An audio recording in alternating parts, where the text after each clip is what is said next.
Mateus capítulo de número 27. Sentado como vocês estão, nós vamos ler a partir do versículo 62. É a última semana de Jesus Cristo na terra. E nós iremos falar do sábado, lembrando de que o sábado é contado do pôr de sol da sexta-feira até o pôr de sol do sábado. Pouco se relata sobre esse sábado, mas tem informações muito importantes que eu gostaria de descrever para você esse sábado, que antecede a ressurreição do nosso Senhor Jesus Cristo. Logo depois de que Jesus é sepultado em uma tumba, acontece isso aqui. No dia de sábado, os principais sacerdotes e fariseus, aqui já é o pôr de sol da sexta-feira, foram à presença de Pôncio Pilatos e disseram: Senhor, lembramos que quando ainda vivia, aquele mentiroso disse: depois de 3 dias ressuscitarei. Por isso, pedimos que lacre o túmulo até o 3º dia. Isso impedirá que os seus discípulos roubem o corpo e depois digam a todos que ele mesmo ressuscitou. Se isso acontecer, estaremos em pior situação que antes. Pilatos respondeu: levem soldados e guardem o túmulo como acharem melhor. Então eles lacraram o túmulo e puseram guardas para protegê-los.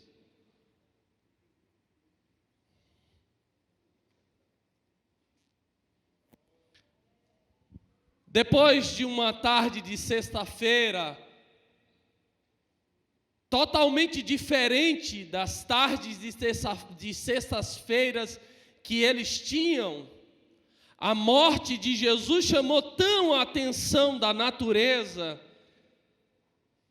que eles sentiram que precisavam ter alguma segurança.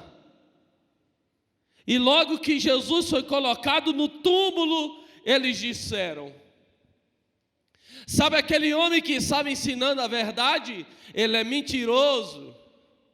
E aquele mentiroso disse que 3 dias ele ressuscitaria.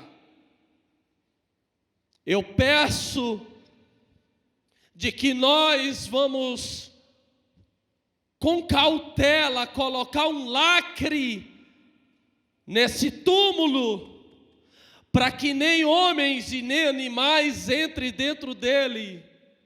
E Pôncio Pilatos diz: eu libero para que vocês façam o que vocês quiserem com ele. Inclusive, coloquem guardas e lacrem o túmulo. Pronto, a notícia saiu. O homem morreu. Ele não é Messias. Ele não é o Cristo. Ele está no túmulo. É um morto. Aquilo que prometeu para os discípulos, nós não vemos notícia, inclusive nos 4 evangelhos dos discípulos. Os discípulos vivem uma final de sexta-feira e um início de sábado, entardecendo sábado, atrás das portas, com medo das autoridades, que são autoridades religiosas, mas também eles estavam com vergonha, porque a notícia era: o mentiroso foi desmascarado, ele não é Messias, ele é um morto, e ele está lá na tumba, e os soldados sabem que ele está lá dentro. Todos nós sabemos que ele está morto. Os discípulos, Giovanni, dentro de casa ficava contando o tempo que eles viveram com Jesus Cristo. 3 anos e meio de investimento que largaram as suas profissões. A noite foi horrível. Não dá para dormir numa noite dessa. O Messias morreu. Aquele que nós depositamos toda a nossa confiança morreu. Não temos mais esperança. Ele está morto, lacrado, com guardas. As conversas eram essas. A vergonha de encarar a família. Eu já pensei muito sobre isso, de que Mateus, o Levi, que era cobrador de impostos, trabalhava para o Império Romano, agora ele está sem profissão alguma. Ele apoiou o opositor de Roma. Ele se filiou e andou 3 anos e meio contra o opositor, o inimigo de Roma. Agora ele está dentro de casa, sem nenhum emprego, com o seu Cristo morto e a sua família olhando para ele. Nenhum discípulo saiu da casa de vergonha. A notícia é: ele é um mentiroso. Ele disse que era o Messias e não é. Ele falou que ressuscitaria, mas nós lacramos. E Jerusalém está inundada de gente. E essa notícia foi passando de um para o outro. A notícia de que Jesus não é verdadeiro. Jesus Cristo é uma mentira, uma farsa. E o povo foi criando essa turbulência de narrativa e gerando na emoção das pessoas a certeza de que aquele sentimento religioso, judaico, de que Jesus tinha mentido. É por isso que eles ficaram em casa, não só com medo. E eu já me perguntei o porquê que Jesus ficou no túmulo.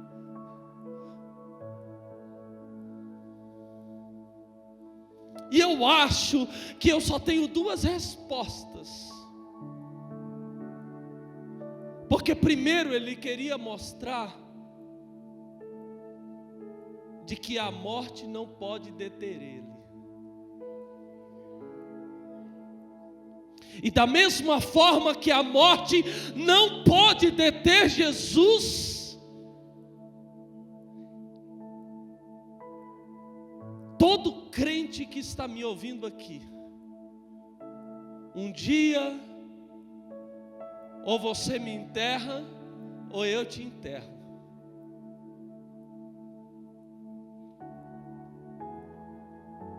Um dia, se Jesus não voltar, e a gente, conforme o pastor Albino falou, que nós iremos de caravana, né?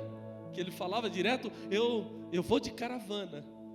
Mas se Jesus não voltar, nós vamos olhar para aquele irmão que está lá no caixão e nós vamos lembrar. Jesus morreu para dizer para a gente de que matou também a nossa morte.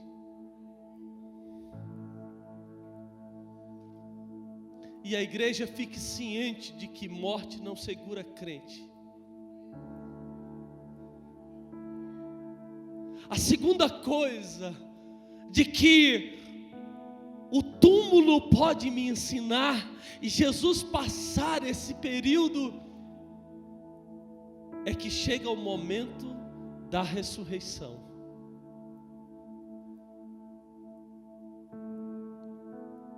E Ele matou a nossa morte, e Ele ressuscitou,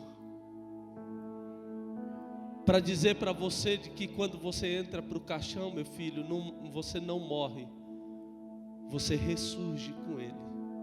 A morte de Cristo matou a morte dos humanos, e a sua ressurreição é a nossa ressurreição.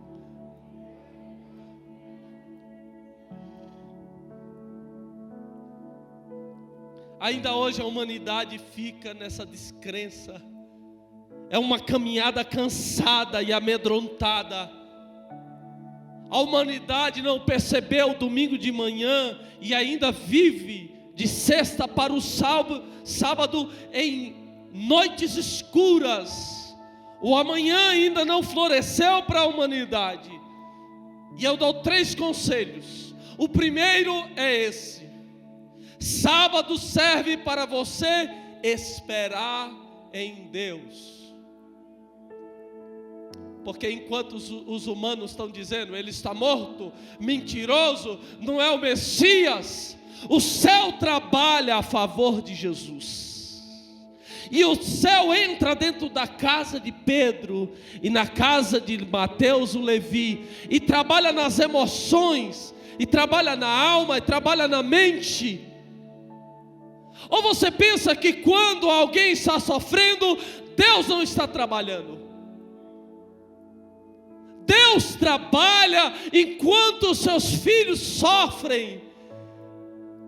Aquietai-vos, diz o Senhor, e sabei que eu sou Deus. Não é porque morreu, não é porque surge uma notícia ruim que nós queremos e ficaremos abalados. Nós estamos seguros e confiantes. Segundo, Deus tem um plano. E Deus não muda o plano quando muda as circunstâncias. E Deus não muda o plano quando vem conversas. E Deus não muda um plano porque você fica triste. E Deus não muda um plano porque você chora. Deus permanece porque o plano dele é bom, é perfeito e é agradável. Então ele aguarda o domingo e nós passamos de sexta para o sábado, e passa a noite, e passa a manhã, e passa a tarde, e passa o entardecer, e passa a noite, e Deus mantém o seu plano. E é uma noite horrível, e é uma manhã horrível, e é um atardecer horrível, mas o plano de Deus continua. O plano eterno de Deus. Deus tem um plano na sua vida. Oh, glória a Deus. Deus tem um plano em nossa vida. Ele vai cumprir o plano que tem para você. Eu quero dizer para você que está aqui, que Deus tem um plano para você. Erga a sua mão e agradeça a Deus, porque Ele tem um plano para a sua vida. Deus está dizendo, eu tenho um plano e eu vou dar a cabo o plano que eu tenho para a sua vida. Não se desespere.